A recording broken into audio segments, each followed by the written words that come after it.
This is a fully trimmed door panel for the Jaguar E-Type open two-seater Roadster Series 2. On the face of it, it's very similar to the Series 1 and Series 2s of all the Roadster E-Types. The only real obvious difference is this hole here. So basically for the Series 1 4.2s, there wasn't one. Then for the Series 1.5s, it was slightly smaller. And then for the Series 2s, it was this size, which is about 28 centimeters. For the Series 3s, the whole door panel got longer as they changed the wheelbase on the cars, and that hole turned into an oval hole there. So this is a Series 2 version. The customer has sent us his old chrome, so we've reused his old chrome work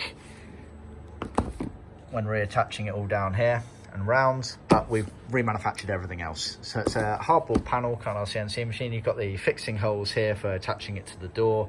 Then you've got the relevant fixing holes for the armrest there. Some of these holes here are irrelevant, obviously, for the Series 2s where the door release was on the inside here. You won't need one of those there because that was for the Series 1 4.2, so just bear that in mind.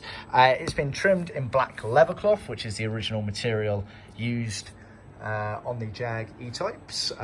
We commonly do a lot of things in vinyl. It's just as suitable, but for this customer, very much specified he wanted it in Leathercloth, so we have done that. So we can cater for that, just let us know when ordering. You'll notice as well, we leave a big flap along the top edge and front edge here. That's done intentionally.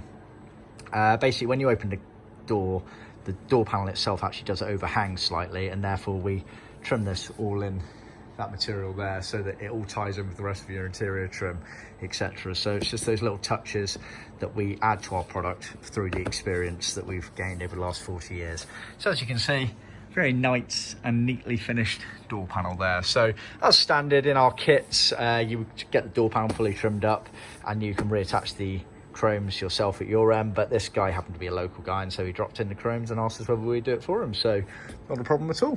As you can see, very nice result. See our website for more details.